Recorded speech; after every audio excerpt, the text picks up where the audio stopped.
Good evening আমার সকল সুপ্রিয় ছাত্রছাত্রীরা, সকলকে স্বাগত পাতাবাস study centre 0.1 YouTube and Facebook পেজে। আজকে আমরা আলোচনা করব তৃতীয় শ্রেণীর পরিবেশ তৃতীয় অধ্যায় পোশাক নিয়ে। এখানে আমরা জানব কোন পোশাকগুলো কোন ঋতুতে পরা প্রয়োজন, কোন সেবাশ্রমে কোন পোশাকগুলি ব্যবহৃত হয় এবং কোন পোশাককে কী নামে ডাকা হয়। চলো তবে ভিডিওটি শুরু করা যাক। চ্যানেলে প্রথম এসে থাকলে অবশ্যই চ্যানেলটিকে সাবস্ক্রাইব করবে, আর ফেসবুক পেজে দেখে থাকলে অবশ্যই পেজটিকে শেয়ার করে ফলো করবে এবং নিজেদের বন্ধু বান্ধবদের মাঝে ছড়িয়ে দেবে। দেখে নাও আজকের প্রশ্ন এবং তার উত্তর। প্রত্যেকটি ভিডিও প্রথম পর্যায়ক্রমিক মূল্যায়নকে মাথায় রেখে করা হচ্ছে, তাই প্রত্যেকটি ভিডিও অত্যন্ত গুরুত্বপূর্ণ। দেখে নাও।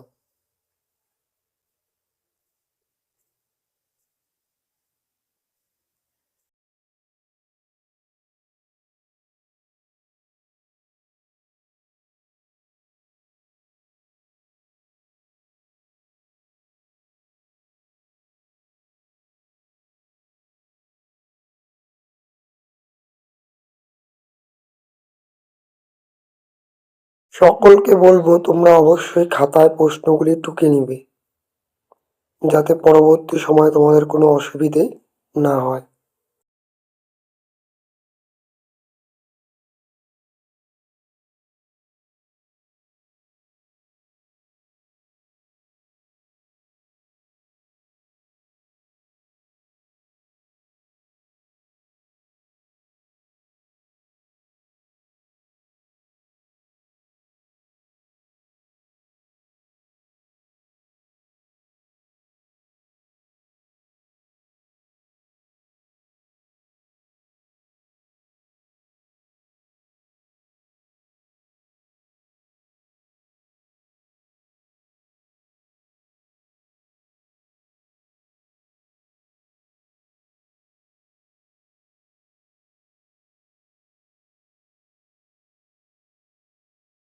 আজকের ভিডিও আমি এখানেই শেষ করছি। দেখা হবে আরও একটি নতুন ভিডিও নিয়ে। ততক্ষণ ভালো থাকবে, সুস্থ থাকবে, পাশে থাকবে, অবশ্যই পড়াশোনা করবে। Tata, bye bye.